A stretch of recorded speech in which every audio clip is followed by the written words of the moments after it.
Academica Media.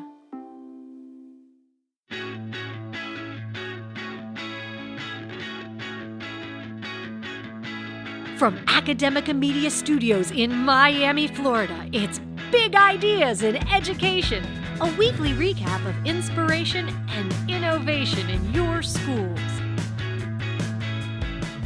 Hello, everyone. Welcome back to Big Ideas in Education. I am your host, Dr. Sarah Boulos from Somerset Academy Schools, joined, of course, by my co-host, Ryan Kairalla of Doral College. Hi, Ryan. Hi, Sarah. Great to be chatting with you. Great to be with you. What do you have for us this week?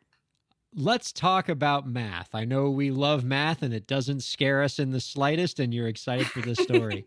Absolutely. But you're actually going to like this one as well because it sort of dovetails a little bit with what you were talking about last week in terms of college admissions, so we get to keep that conversational thread going. Recently, Sarah, Edweek chronicled an ongoing debate in the K-12 and higher ed community about the importance of having college-bound students take calculus in high school. In particular, sizable majorities of K-12 college counselors believe that students who take calculus in high school have an edge in college admissions. And conversely, students who don't take the course could be at risk of narrowing their college options. The article notes how some educators contend that this emphasis on calculus in college admissions raises some significant equity concerns, since only half of U.S. high schools even offer the course. And that number is even lower among schools that serve majority Black and Latino students. Education policymaker Dave Kung contends that colleges preferring calculus on a high school transcript will lead to, quote, a system where your zip code determines whether or not you can be a math major. While nearly all elite colleges do not specifically require calculus to apply, and some institutions have even made public statements explicitly stating that calculus isn't required for acceptance, many high school counselors believe that the course is still an unwritten requirement to be a competitive college applicant. This emphasis on calculus runs against another recent movement in K-12 to try to diversify math curricula for many students and offer alternative math courses in subjects like statistics and data analysis. I can tell you, Sarah, from my own personal experience, I took calculus in high school. I remember very, very little of it. It's a course that I tend to think, unless you're going to do some other stuff afterward with it, it's kind of just a foundational course to additional courses. And so I think I would have been, as well as other students, might have been better served from some other courses and say more courses in statistics or data analysis. But I do agree with a lot of these high school counselors that are advising students that there does seem to be a preference in higher education to see calculus on that transcript. So this brings up for me a lot of thoughts about how, we took a bit of a break over the summer, and part of what I spent my summer doing was attending several professional developments in several institutes on the new standards here in Florida. We have a new set of standards, and one of the institutes I attended was about the new math standards. And there was lots of conversation about new math courses, as you mentioned, and new kind of curricular paths for high school students. And they did include logical math, and they did include statistics and some other things that are just a different path, not necessarily not for the college-bound student, but a different path.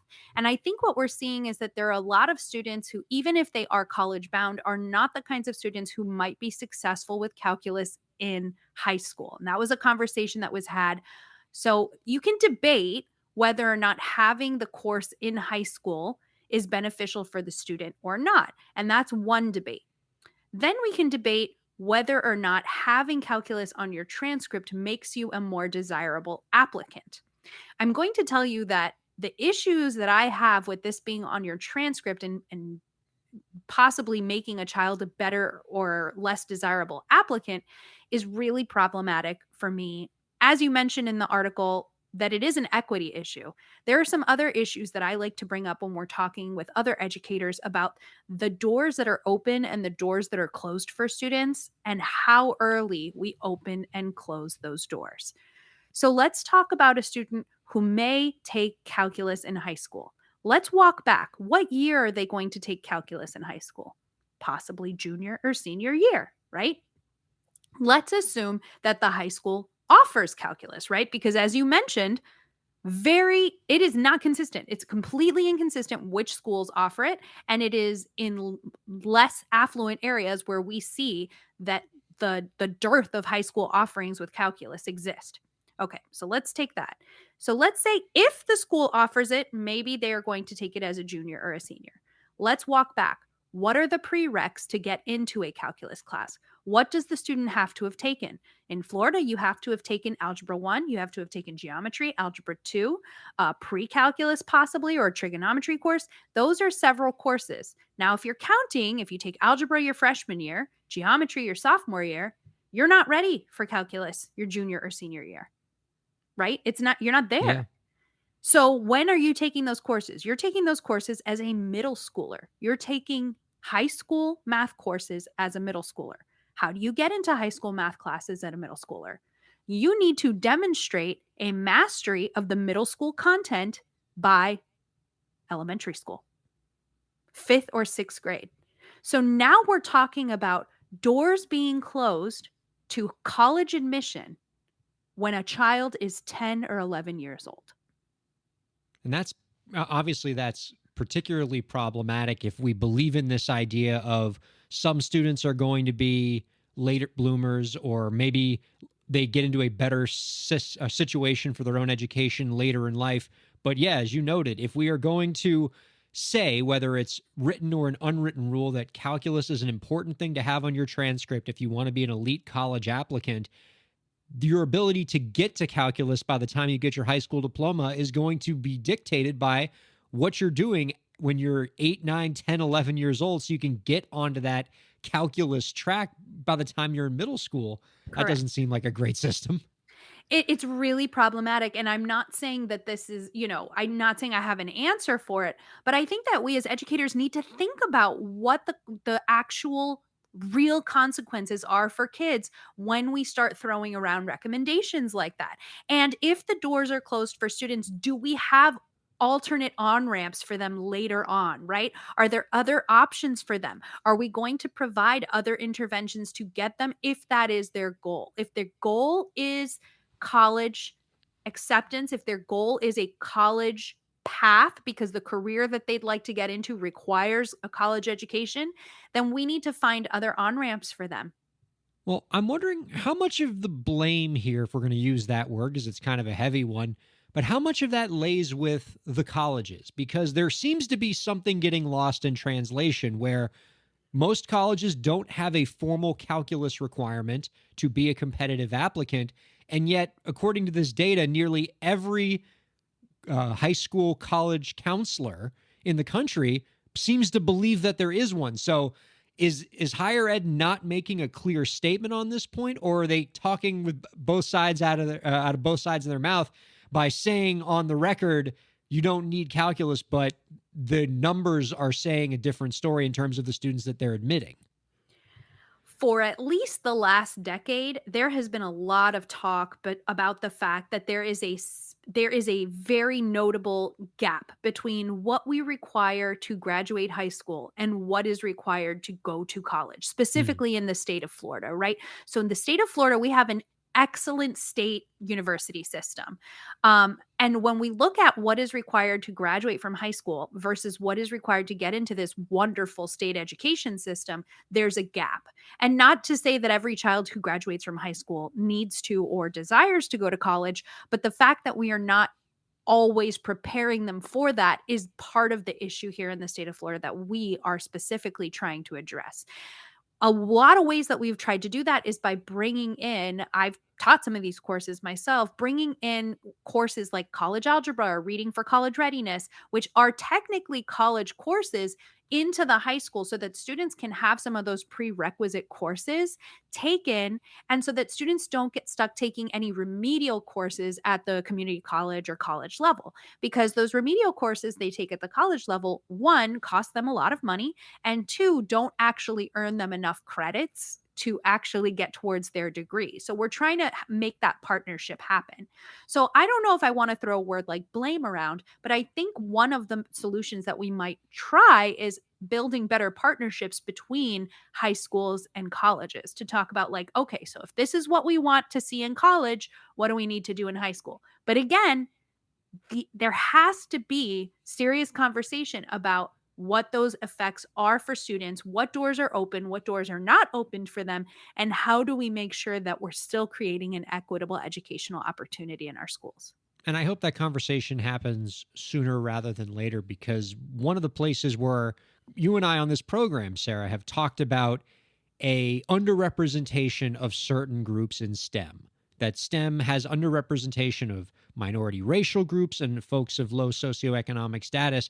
And I would imagine that if we were to go into the data, one of the things that might serve to explain a great part of that underrepresentation is the fact that we can't get a lot of high performing students in minority ethnic groups or in low socioeconomic status groups into the sort of math and STEM programs of higher ed institutions, because they're not in a environment where they can get to this unwritten rule calculus required course that they have to take to be able to get into those programs. And the implications of what it has in terms of allowing those groups to get into STEM is kind of tragic. It absolutely is. And I don't, like I said, I don't think we have one answer, or nor do I think there exists one answer or one solution. But I do think it's great to have that conversation and to keep that conversation moving. So on a slightly different note, I brought something to the show today that I was really excited to see. As of September 8th, 2022, YouTube announced that they are introducing a handful of features for educational institutions that would remove ads and the recommendation algorithm. So I don't know about you, but I am one for whom that, I start looking for a video on YouTube and then something else starts playing and then something else starts playing. And all of a sudden I'm watching ASMR soap cutting videos and I don't know how I got there. The old YouTube rabbit hole. Right? I don't know how I got there.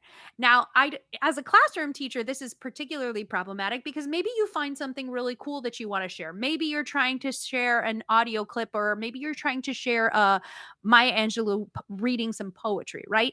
And before you can even pause, there's an autoplay into a completely strange video that you don't know why you're seeing it.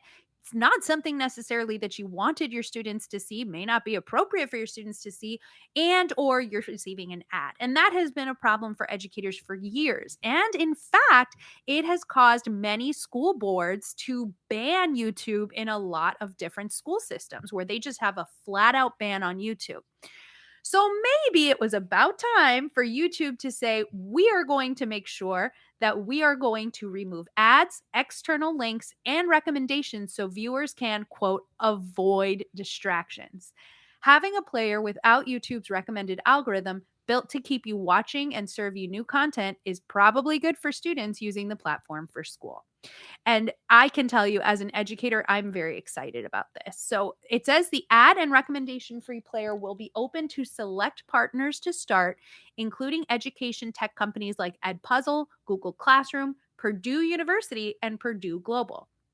In addition, there are some new tools that are being provided, including ways to charge viewers for their videos, which is interesting for educational content creators. It's really thinking about something like providing tutoring or providing some kind of explanation of something online, and a new quiz feature that creators can set up in the community tab on their channel. So this is really exciting for educators. If you have a Google Classroom, which at this point, after 2020, I can't think of any teacher that doesn't already have a Google Classroom, you'd be able to use some of these features. We're going to link to this article. This came from theverge.com, but there is a blog post that is linked in it that has some really cool information. So I personally am very excited about this. If I'm being honest, might be a little late in coming, but better late than never.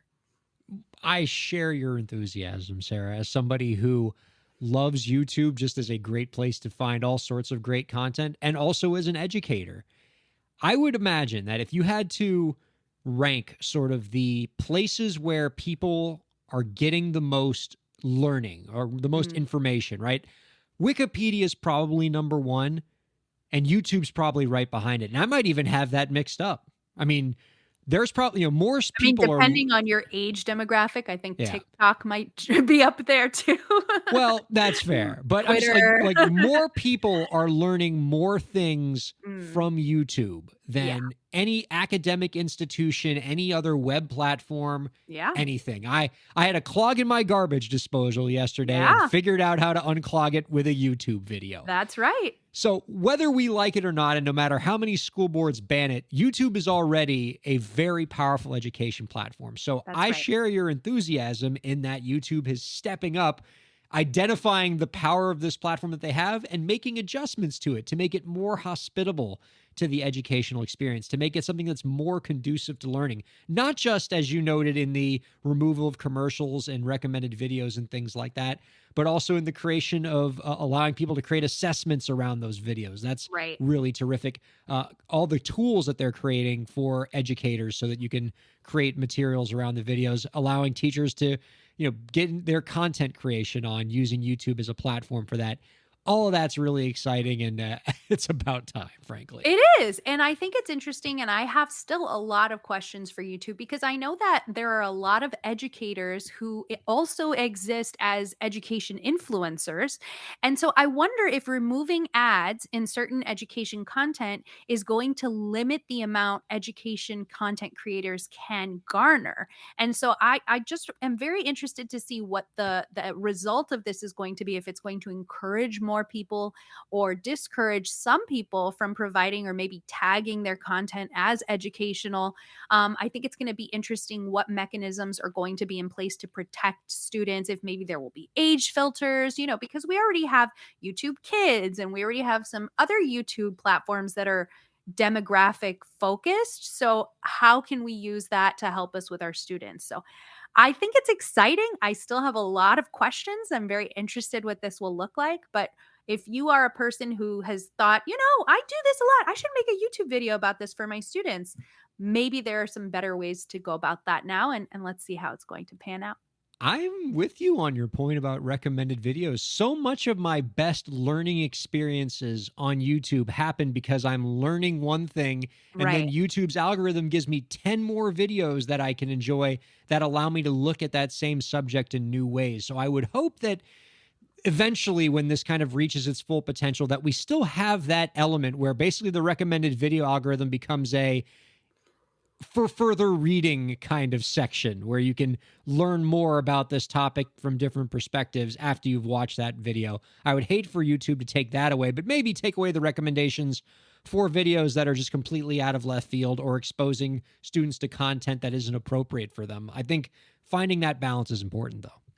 And I wonder, and here you go, YouTube, you can pay me some consulting fee later, but I wonder if we could have, the recommended videos that would follow be something that the content creator could see in advance and kind of tag, this is something that would go well with the content I'm providing, or this would be a good recommendation for the information, or like this would be a good next step, or if you didn't understand it here, try it from this angle. So I think there's a lot that could be done, and I think it's exciting to see. I hope, as I always do, that the ed tech companies are consulting with educators who actually do this all the time to see what would be the best product for them.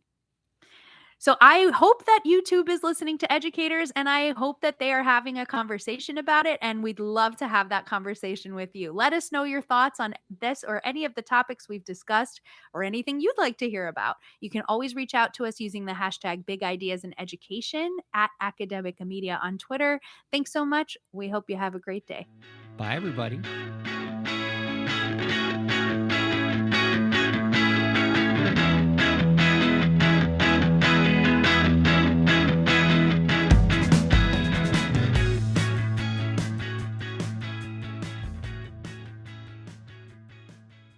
The views expressed on the preceding program have been those of the hosts and guests and do not necessarily reflect the views of Academica, its clients, staff, affiliates, or advertisers.